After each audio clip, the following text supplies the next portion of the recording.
Tell us about yourself. Yeah.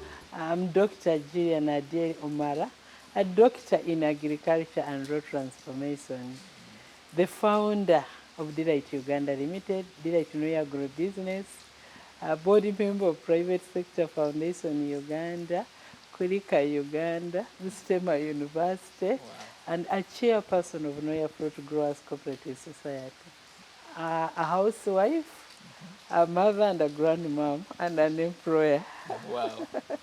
Those are all big titles. So with all those big titles, what inspires you to choose to come to farming? It was my dream of making fresh juice from locally grown fresh fruit. I realized that in Uganda, there was no organized farmers who would grow the right fruits, true to species, true to variety, which would make the best fresh juice. So I realized that if I don't travel to up country and get land and organize the farmers, organize ourselves and start off, I will not realize my dream. And that's why I traveled to Noya district, where we are today. By the mention of agriculture, first tell us, how do you understand it? Because most people take it in a different way. To me, the way I understand agriculture, to me, I can say it is the best business you can talk of, because we are born in the villages like me, and even when you retire, you go back to your home. But people don't want to respect agriculture. I love agriculture, I value agriculture, and I know it's only agriculture which can help Ugandans to come out of poverty. So I value agriculture so much, and that's why I decided to leave my comfort zone in Kampala to come and live here in the jungle. Wow. We have moved around your garden. It's very inspiring, very big. We didn't even finish. So, but what makes you so unique? Because we have seen before you focus on fruits only. Tell us about that. Wow. Uh, why I came to Noya, one, I had a purpose. As Mama Cheers, I produce Cheers juice, importing the raw materials, that is the concentrate. I said, why can't I go in the area where I can grow the fruits? The fruits I of different varieties, so that I can produce the fresh juice, that's the Cheers juice. And I also developed a model. The model I developed is called a dairies model, where since time and memorial, people in northern Uganda, they plant cereals and they plant oil seeds, but they've remained the way they are. You find somebody has 100 acres, can till 2 acres, 3 acres, cereal to that subsistence farming. So I said I must come introduce a model of fruit farming and the intercrop. So we got land, that was 2012. We started with 1,000 acres. We added on, now we have 1,700 acres. Wow. We started with planting, that is mango, we have 1,000 acres. We planted guavas, now we have 300 acres. We planted citrus, we have 100 acres. We went ahead and planted the medicinal trees, where we have 514 different medicinal species. We have continued doing the intercrop every year. So where we plant, where the mangoes are, all the fruits, we do the intercrop. But we started from the nursery, as we take you to see the nursery where we started from. So there is a young person or like a big person out there who wants to start up like a farm like yours, but they don't have money, they don't have land. How can they start? One thing I want to tell you, I just thank God, because we did not have money, you know, as a private sector. We came here struggling. That was 2012. And my story is, you know, in a humble, poor beginning. You start small, you continue growing. For the last, I can say, 11 years, we've been planting every year. We plant fruit trees and we plant the intercrop. The money we get from the intercrop is the money which helps us to maintain our orchard. So to me, the only advice I get, I can give people is come and learn from us. At the moment, we have 480 people from Bobby Technique. We are training them how to do it, how to do fruit farming as a business. Actually, it is a complete value chain of fruit farming, from a seed to juice on the table. Yeah. And also the intercrop, how to manage the oil seeds and other cereals. So you start with the calypso you have. You can start with 1 acre. After 10, 12 years, you can also have 50 acres. I believe in starting small and also learning. That's why we started Delight Farm Institute for hands-on skills. Come and see what we do, go home and do it. Yes. So of what value is the farm to the community? To me, really, our farm is highly valued because it's open. Yeah. And we have trained many, many people. We have, in total, we started with 2,000 outgrowers. Wow. Those are the founder members we started with. I thank ABI Trust, they supported them at least a bit. Then we added on the 3,000 women. We are also supported by UN Women. We added on 6,000 youth. We have a project, Delight Work, with young people. Those are the people you will see around tomorrow in the community. They are also planting. Yeah. We have trained them at our institute. So in total, we are like 11,800 in the community, those who have planted. When you add on what we have in the farm, the 1,700 acres, at least we have organized our base, the fruits.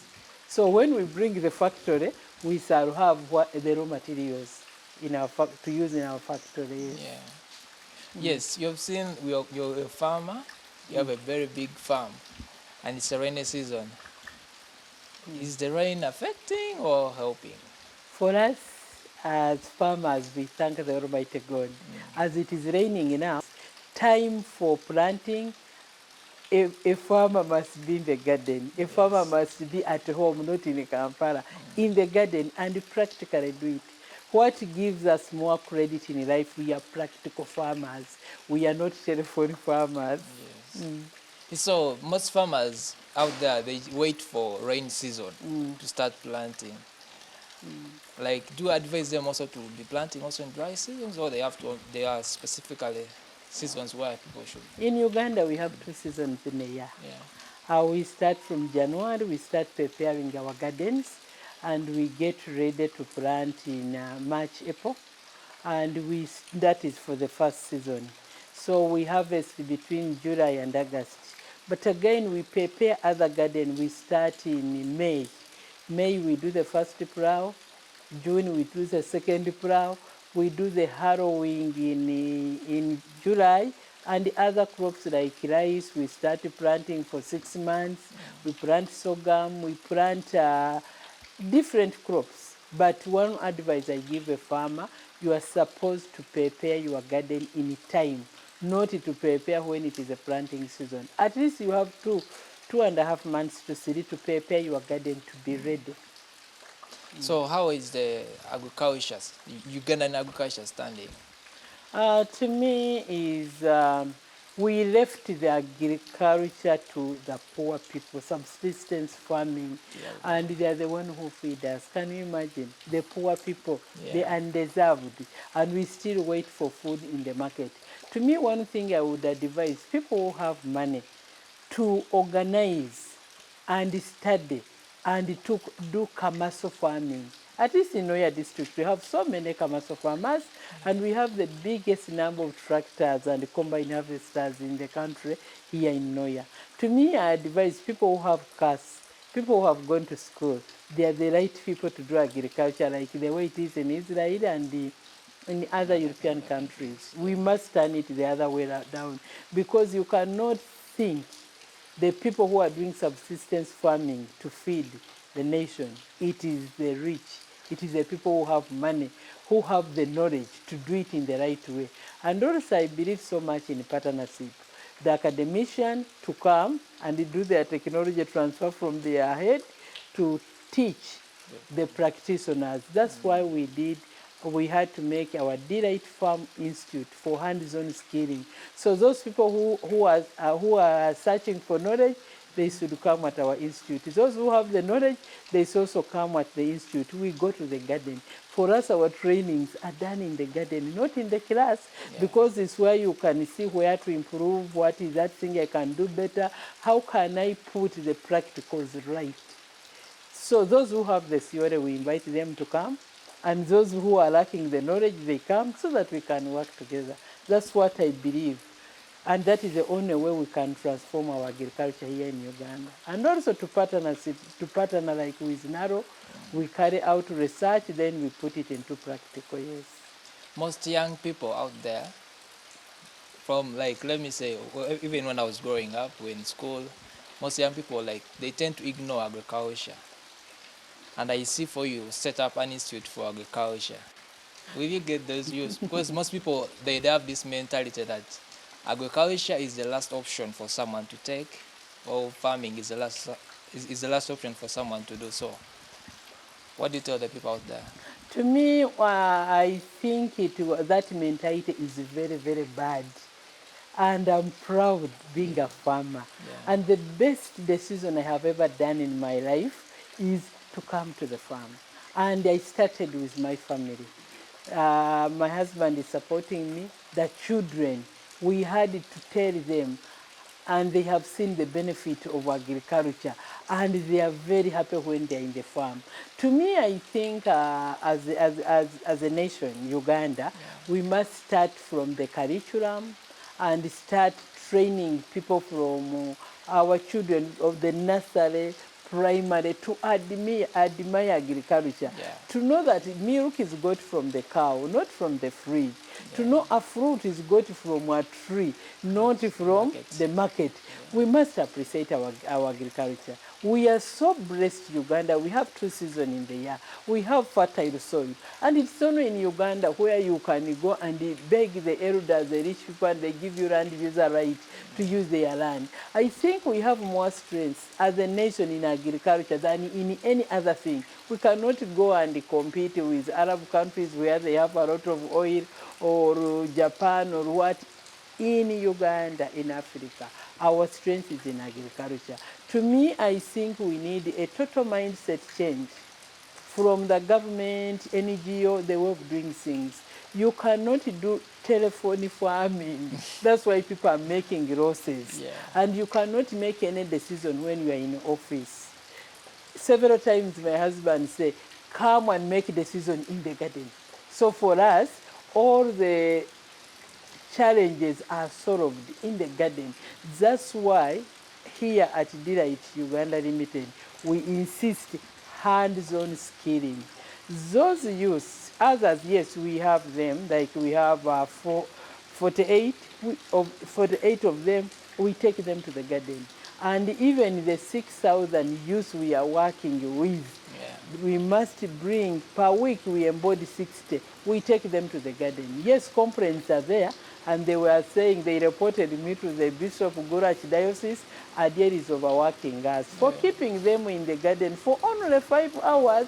And whereas I tell them, when I was growing up, my mom used to tell me, you work in the morning, wake up at 6, go to the garden, come back at 11, at 3, go back to the garden, work up to 6. That's how I grew up knowing that that's how we handle agriculture. So when I'm training the youth that, yes, let us go and work, they want to be trained in class. And I always disagree. Wow. So our being here is very relevant because now we have an institute, a center of excellence for learning. Yes. We have a nursery with a capacity of 2 million seedlings. We have the orchard, and we have all sorts of fruits.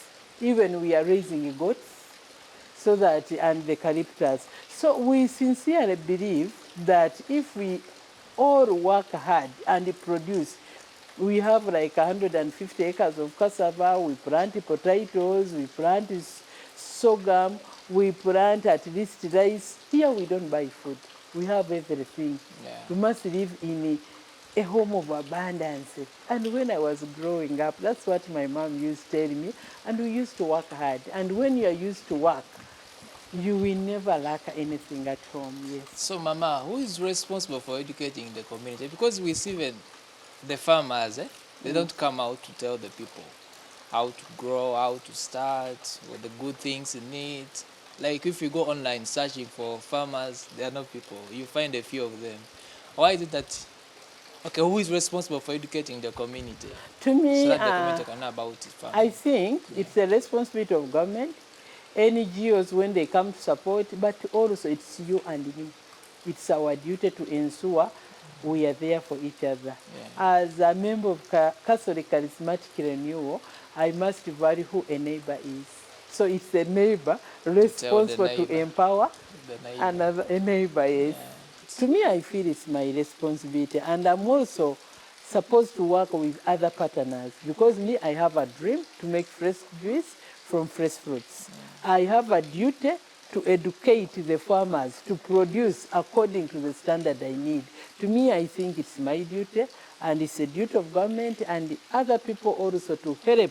And those who are doing complete value chains, it's their duty because it's business. Ours is entirely business. We are not NGOs, we are not government, Yeah. but we are private sector. And again, I'm a social entrepreneur. To realize my dream, I must pull up more people so that we also realize our dreams. And also, I look for people to help me to realize my dream. Wow, that's inspiring. So who is to be blamed for the poor performance in agriculture? Because currently Uganda is performing bad in agriculture, not like back then where people used to over like practice agriculture. We used to have a lot of products. To me, before I blame any other person, I first blame myself. What have I done as a dairy? Yeah. To me, a dairy, I'm a doctor in agriculture and road transformation, and that is my job. Yeah. So before I put finger on anybody, I must put my fingers at myself. Yeah. Have I done something for a neighbor, for the community? Have I tried to demonstrate? So that's why I came here. I said, okay, before I would go to the community, let me first do something. And it's very amazing. We planted mangoes. You can even get 7 crates from the mango. Wow. Almost 500 fruits from a mango tree. Wow. The guavas, you get enough. The orange and everything. I have done it. But if I had sat and say it's government to do it, it's NGO, it's the other one, I wouldn't be here. To me, I think it's you and me to work together and we be there for the others, yes. So besides pests and diseases, you have a very big farm. What else affects like your crops, the challenges you go through, like? So. We have big challenges. Yeah. One, pests and diseases is number one. Two, failure to know. Another problem is failure to do. There are many people, especially people of this regime, they don't want to do. People go and study agriculture, they have it, they know it, but they don't practice. People don't want to touch the soil. Yeah, As you asked me from the beginning that people don't value agriculture, because they don't value agriculture, and people are so much used to quick, clean money Yeah. from the offices. Yes. So it becomes a total challenge. That is the biggest challenge people don't want to do. Even those who know. And those who do, they don't know how to do it. Yes. So that's why we said no. At our institute, we must demonstrate. And even those who have been doing and they don't know, we should also make them know. And for us who are not doing it, we should also come and do. I think together, we need that bond. We need that unity to work together, even with government, development partners, the academician, and the informal sector. If we can join our hands together and work together and help each other, as you look at these hands, this one is here, this is here, this is here. So, but when we join up, that's when we can excel in agriculture. Okay, are there like specific districts where like maybe like maize grows well in eastern Uganda, millet grows well this side, banana, what like that? I can guide as a doctor in agriculture and road transformation Yes. from the basic which I know. For us, we grew up in Hoima. Our millet used to grow well. Yeah. Beans used to grow well. But when I came here, and matoke would grow well, but not very well. Cassava would grow, potatoes, and the other cash crops. But here in the north, when we tried beans, it totally failed to come out. Wow. But peanuts in the first season, it comes out. And the fruits, it's excellent. And also sorghum, it does well. To me, I want to call upon the scientists to come down, to come on air and clarify Yeah. which plants grow here and here. I know matoke grows well in Mbarara. Yeah, that's I know coffee grows well in the Central. I know Zombo also coffee grows well. And in Western, I know coffee and the tea grows well. So we should plant according to the zone, which product, which crops grow well in a certain area. Because when we do that, then we shall not suffer. So, Mama, to add on that, back then in 2019, 2020, my brother was trying to practice farming. He planted tomatoes, twice, and they all just died. He was just planting on an acre of tomato, it died. And then he planted again, it died. So I think that thing of like specific areas are meant for specific crops. So always meant to educate the people about that. To me, I call upon the soil scientists, Yeah. those who are seated in the office, because they are experts. They are supposed to come on the ground and guide The the farmers. community. But for us, what we are doing, we want to thank Private Sector Foundation. We are getting the younger graduates ready for job. We are testing them. We have got some who have started soil scientists. We are going to buy the kits and we start testing which one grows in a certain area. Like now on 1,700 acres, we have to do like almost 50 tests. Yeah. So we know this one, matoke can grow here, this can grow here. So after doing that, then we shall duplicate that in the community. But I call upon the soil scientists Yeah. to leave their offices, to come and we work together. Because sincerely, government must work with the private sector. Let them come with their knowledge and we practice it. Then we help even other people. So it should be done in the whole country. If we can do that, then we shall improve our productivity. So what advice do you give to a farmer? Is it good to like just focus on growing cash crops, or you need to mix some?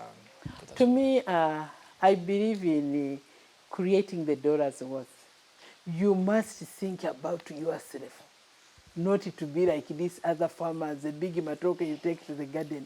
A farmer must have a home of abundance, to have at least 11 types of fruits, to have different types of food, and also produce for cash. And you first think about your stomach. Do you have enough to eat? Then you sell the excess to get the money to help you to be a rich person. Yes. That's what I believe. How is the Ugandan market like standing? To me, we've never failed to sell, especially when the road is okay. Like last season, we managed to sell some of our mangoes and some of our citrus. And as a farmer, we are supposed to be patient. As I say, as patient as a farmer.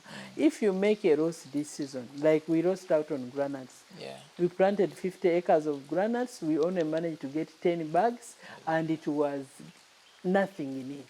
But the good thing is, we intercropped the granules in the mangoes. The mangoes were growing, so we are not losers. But if we had not intercropped, now we would have given up on agriculture. And that's why many people, when they make a roast in the season, they give up. And the next season, those who have others left, those who are consistent, they benefit a lot.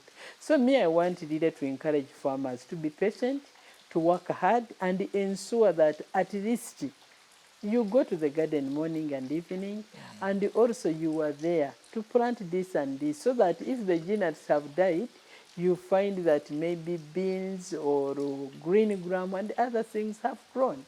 Never to give up. Yes. Where is our main market as Ugandans? Is it here in Uganda or exporting outside? To me, Uganda, we have a good market here in Uganda. We are consumers. and people are not mean they can buy. Yeah. But we also have the region, and we can also export. That's why we are looking at complete value chain. You can sell locally, you can sell in the region, you can also export. That's why for us, we don't look at, or I do one or two. For us, we do many things. If you fail to sell this, you will sell this. And you know seasonally. Like mangoes, we have 1.5 season. After mangoes, you will see guavas is coming up, citrus is coming up, or you plant now, you will have sorghum, you will have millet, granules. To me, as a farmer, just concentrate, plant in time, do everything, use a calendar, a farm calendar. You must know the time of preparing the land, the time of planting, the time of weeding, the time of harvest. It's a matter of using the time and to time it and do things in the right way, and then you get the money. So now talking about management, how do you manage a very big farm like this? Uh, yes, we train. That's why we have a farm institute. We Yeah. keep learning, we keep searching, and we keep learning from our mistakes. Wow, that's great. So talking about value addition, most farmers, for them they focus on growing and then selling out. So like most people don't want like to process or It's not an easy journey yeah. because you might not have the money to buy the equipment. That's why we are determined to have a factory. It has not been easy, but I know one day we shall be there. So most of the farmers, if they can't afford, I don't advise them to go to the bank to borrow. Sell what you have till you raise the money to do value addition. Isn't it affecting our economy? Because when you visit supermarkets, you find most products are from abroad. They are just imported inside. One, I would make appeal to government and government partners, Yeah. but at times the way they look at things are different. To me as a farmer, I'm very patient and determined, and I know one day the factory will be there at the right time God arranged. But a farmer should not give up. To me, my strength is in I can't give up, and I know I will be there. What privileges can you tell a person out there like that are good that are there in farming? The privileges you have in farming. To me, one, at this Delight Farm Institute, I can tell you I have managed to treat myself. I used to have pressure, the pressure is down. I used to have arthritis, it is cleared, and I'm more physically fit than the way I am. I see other people aging, but for me, age is just a number. I eat well, I drink well, I walk. I can walk like even 6-7 kilometers in a day, and I sleep well. And I wake up in the morning very busy with new programs. So the privileges which are in agriculture, I cannot tell it all. You know, you wake up, you see a pawpaw. You're walking in the garden, you see rosemary. As you walk, you see a mango, it's ready. I'm telling you, it's very exciting and rewarding to be a farmer. And according to the current situation where everything is expensive from food, so I think that's more advantage I to the want to tell farmers. you one thing, it's very exciting. Yes. As we are still continuing, tell the people that there is money in farming. Do you know there is a great saving in farming? Whatever we eat here, we pick from the garden. So the money we would spend buying food, we already save it in our wallet. You wake up in the morning, you start with the fruit. You take honey, you are not buying sugar. You eat everything, healthy food from the garden. You invest in yourself. That's why you see me looking much better than those years. And the money you save per day. At this farm, we are more now today than 120 people. We all eat, we all drink, we save. If I were buying food for 120 people, how would I make it? Would I have money? Now, you also sell the excess.